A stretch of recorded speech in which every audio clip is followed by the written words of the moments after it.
So welcome everyone to our monthly blog. It is just coming up to July, so we're in the summer period, and it's quite a busy period actually for Unity, with retreats and classes and other activities, and the celebration day, which we've talked about all those things the previous month, so we're not going to deal with that this week. We thought we would talk about a recent class which has been really pretty successful, and it's just nice to see how things unfold, particularly because online work has become so important to Unity. This is an online class, an online meeting of like-minded people. It's called The Eye of the Storm, based on the book of that title, but I'm not going to say any more because, of course, I know far less about this than Kimerie. So over to you, Kimerie. And it's been a very popular class, and it's also a very thought-provoking class in terms of what it's dealing with in a prayerful way. So yes. It is. Well, the most important thing that I wanted to make clear for everybody in the class is about making a safe space.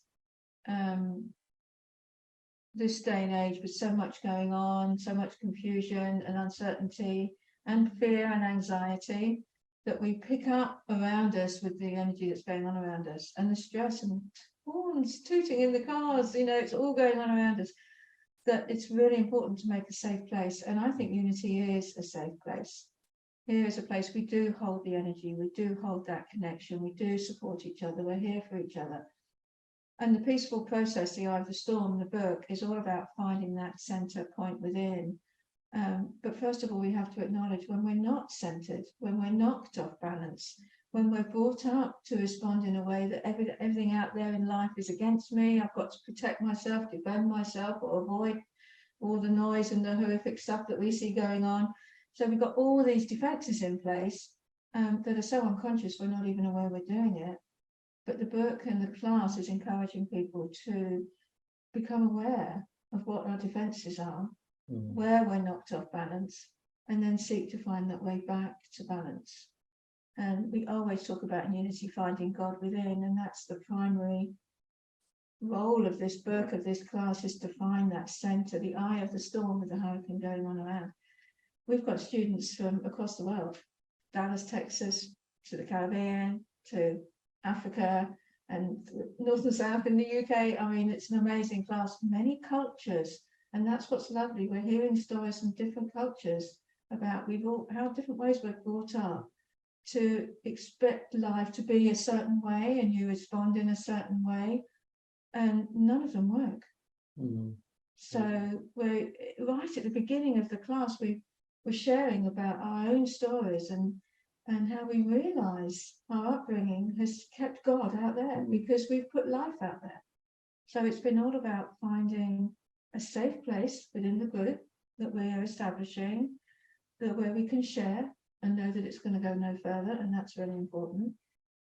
But not just the sharing, it's about the understanding, the revealing of that. This is what it's been going on for me, and this is why it's been going on for me, and that's not wrong, it's just the way it is, but I can choose a new way now.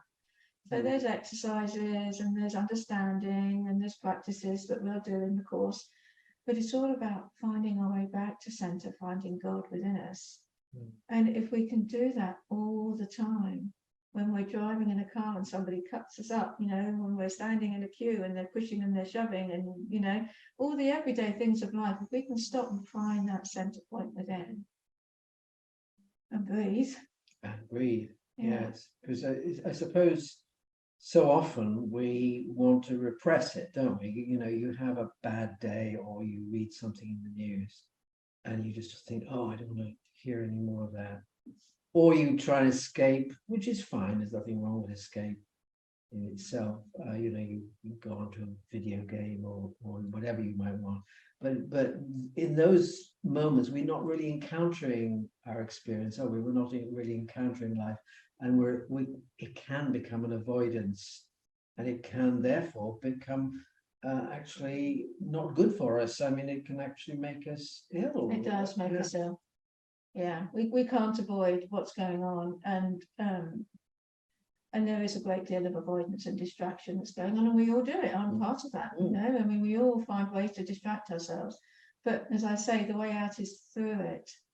And as you know, I used words in the class on Wednesday that I hadn't actually used before. But when we stay centered into whatever's going on for us, when we can be present to all that we are experiencing, however uncomfortable that is, when we are present to that with God as our source, that ground of being that we reside within, when we can do that truly and deeply without engaging the mind, without thinking, just being present to it, what is real and true grows.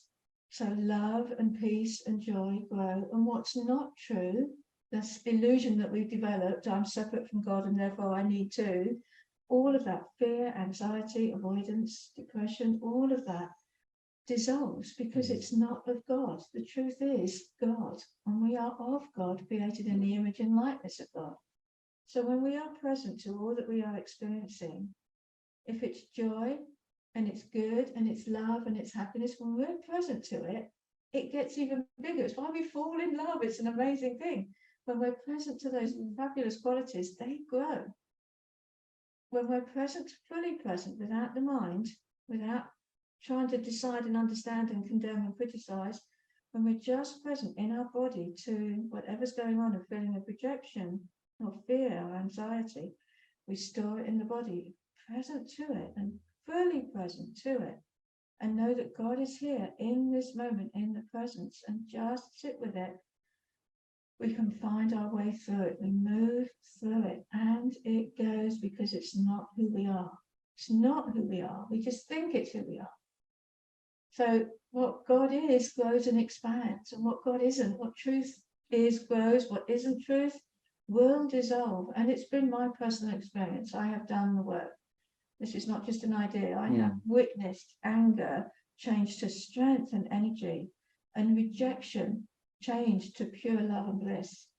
And I didn't do it, but I sat with the energy of the anger and the rejection, and it changed.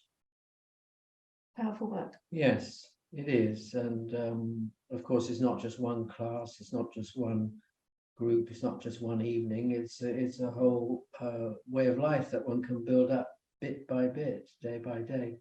And it's not always easy, as you've been saying, Kimerie. But you know, if it's not the Eye of the Storm group, it's the Daily Word in the morning, or it's another group. And Zoom does give us an opportunity in this strange world of ours to find a kind of new safe place, because that's what we've really been talking about, a safe place. So shall we leave it there? Thank you, Steve. Yes, and thank you for listening. See you soon.